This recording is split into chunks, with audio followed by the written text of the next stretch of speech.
I'm Safiya, I'm the MD mom, and I am a new doctor as well as a new mom to a 7 month old baby boy, Bellamy. So I recently started MD mom just to kind of share my experience to other persons, new mothers like myself. It was definitely, or it has definitely been an interesting journey so far to see, just despite my medical background, like the challenges that came up, being a new mother, trying to navigate motherhood. And I just thought that perhaps, just by sharing what I've learned, I can help other young new moms like myself. I guess I'll do a deeper, more detailed introductory video at some point, but just to introduce myself for those of you that don't know me, again, I'm Safiya. Alright, so today we're going to be talking about breastfeeding in the first week, breastfeeding tips that would be helpful for new mothers, things that I learned, and I think that definitely you should hear, if you're currently at that stage. My son right now is 7 months old, so I'm still breastfeeding, but I've kind of learned a little along the way. I'm not a pro at all. I'm not saying I'm a pro. I don't know everything, but just to share what I've learned. Um, so just a disclaimer as well, or I should say this is a big disclaimer, right? As I said, I'm a medical doctor, but this is not medical advice. I am not giving medical advice. Nothing that you hear me say in this video, in any video, on any of my platforms, Instagram, the blog, anything else, should be taken as medical advice. I'm giving my personal opinion, my experience, and you should just think of me as a friend that is sharing some information with you, right? That being said, being a doctor, I do think that it's possible that I would be able to answer questions or give advice that, other persons may not be able to give you, but this is not medical advice. The only time I give medical advice is when there's a patient sitting in front of me, and even then, it's within my field. I'm not a pediatrician, I'm not an obstetrician gynecologist. That is not what I practice. Just a general doctor sharing her motherhood journey, right? Don't use this platform as a substitute for any medical advice. Don't delay seeking medical advice for you or your child because of anything that you've heard me say anywhere here, Instagram, any platform. So now that we've got that out of the way,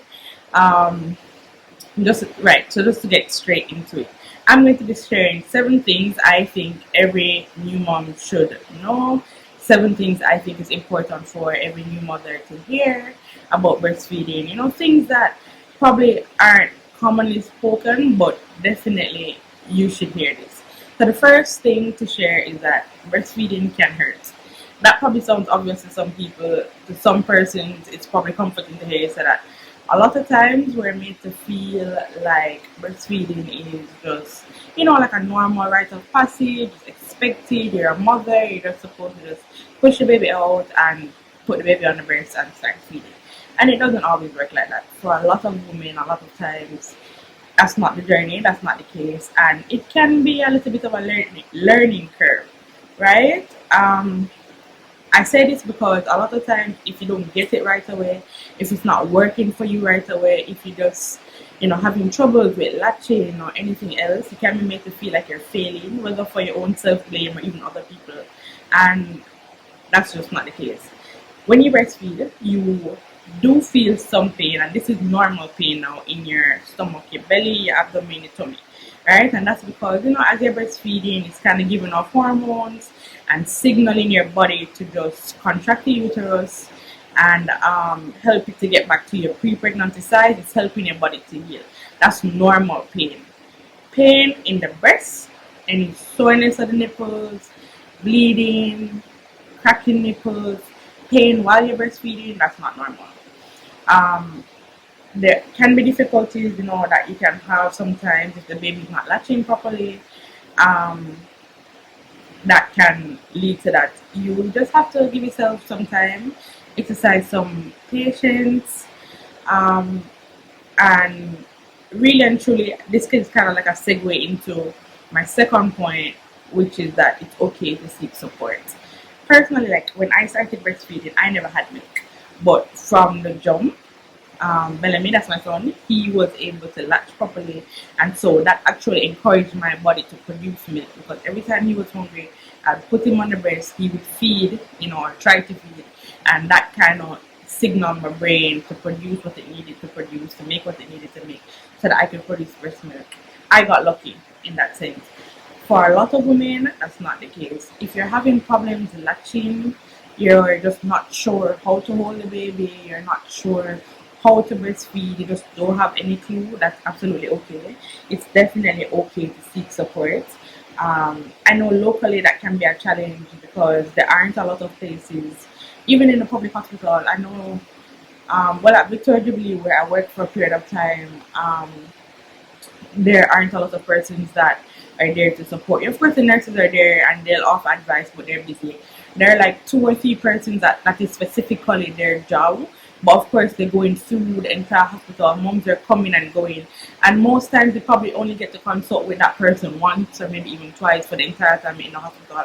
And it might not be enough. It's good when you have family and friends and an entire village around you that has kind of done it before, and then you have people to offer advice to kind of walk you through the steps. But again, not everybody has that.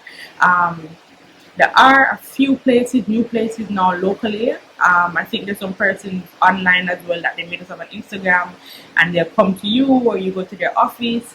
I'll make sure that I either put those on the screen now or link them down below, just so you guys can have some of the resources to check out. Just the other day, I was actually asking this question because a friend of mine who just had her baby last month was really having some problems. She has good milk production, but she was struggling a little bit to get the baby to stay on the breast, and I did find some resources that I shared with her, so I'll be putting those down below. But just to stress, like, you don't have to go through it alone. It's okay to seek support, and that's point number 2.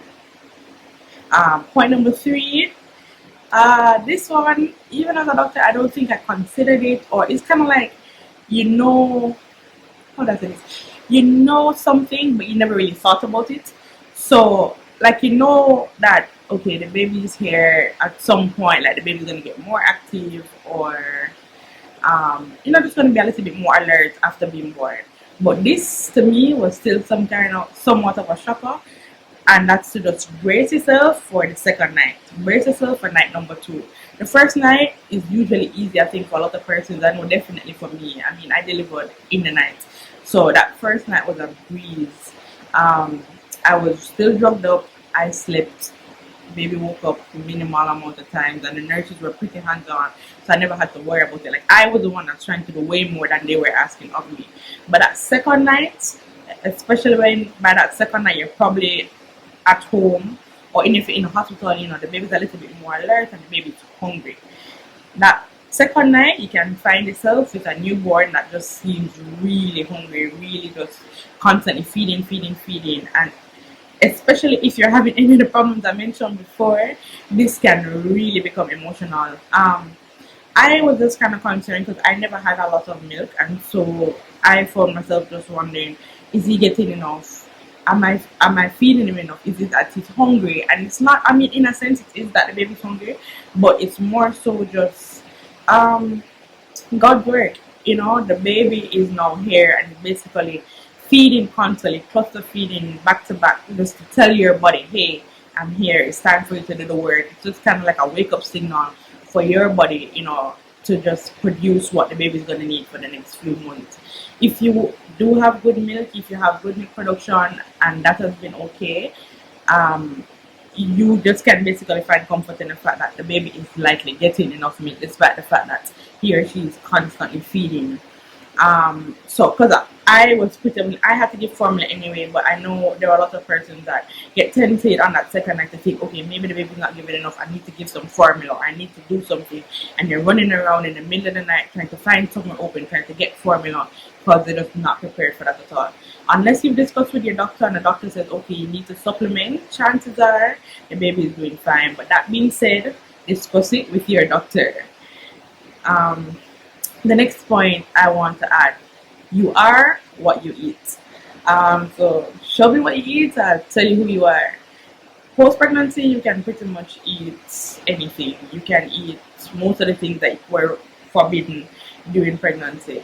Um, there are a few exceptions to that, and I can probably again link them down below or make a blog post if you guys are interested in knowing what not to eat while breastfeeding. But for the most part, there's really no exception. The sushi, you can have it, seafood, whatever. You just have to make sure that you're not introducing, like you clean your hands and stuff, so you're not touching the baby before you rule out allergies. But having said that, you can eat everything, but try to eat a well balanced meal. The reason is you want to make sure that you're giving yourself adequate nutrients. If it's not in your body, it's not going to be in the breast milk, and baby's not going to get it. Um, Also, some foods can cause the baby to have gas. There's some foods that when you eat them, the baby can get gases. So you can just try to be a little alert and look out for that, so that you can know. Again, some foods, especially spicy foods, you should really kind of avoid, because those can actually change the taste of the breast milk, and you might notice that the baby is fussy or crying while feeding, when that wasn't always the case before. So spicy foods, for example, are one of the things that you kind of just want to stay away from. Very, very rarely, baby can get an allergy or a sensitivity via breast milk because of something that you ate, but that's not something that happens commonly. So that's not a big deal. But um, if you have any concerns about anything, of course, you should have your personal doctor. You should have a pediatrician by now, so you can always seek advice. And there's tons of resources on the internet as well. But just be guided. Make sure that whatever you're reading is from like a credible source, right? Also, this is very important. I think this is kind of something that but you just don't really understand until you've gone through it. Breastfeeding makes you hungry.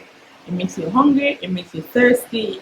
When you're feed, you have to make sure that you have like a constant supply of water, because you find yourself being very thirsty, and you're also hungry a lot.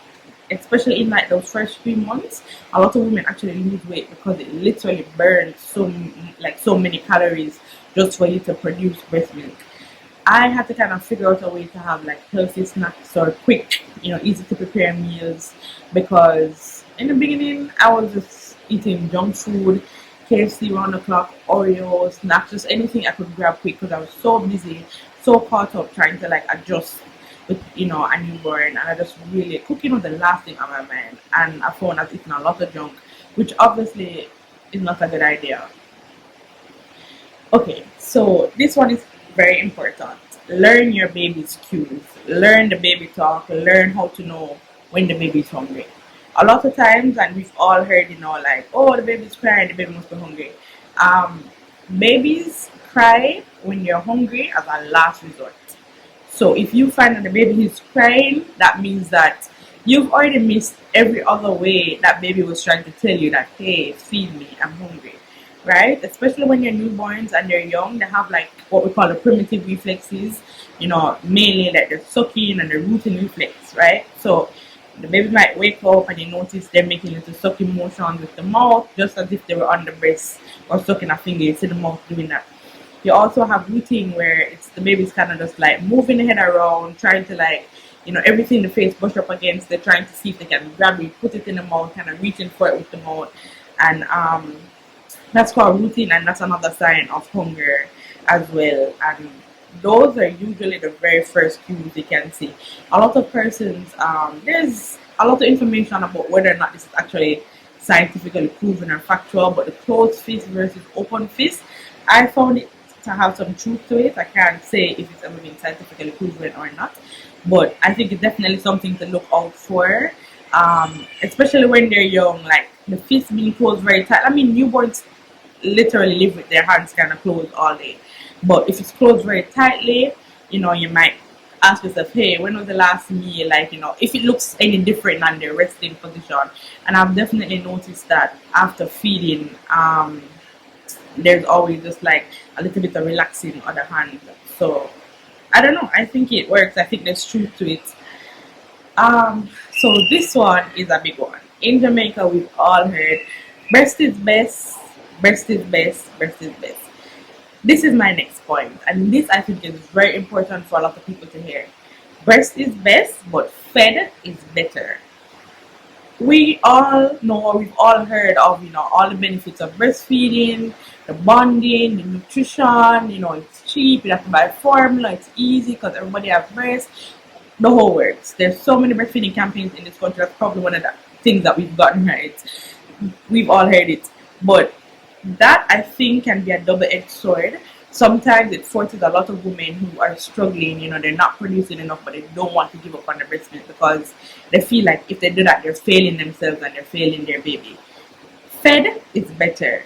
It's better to substitute breast milk for formula than it is to have a child that's not getting enough nutrition, not feeding enough, hungry, crying all the time.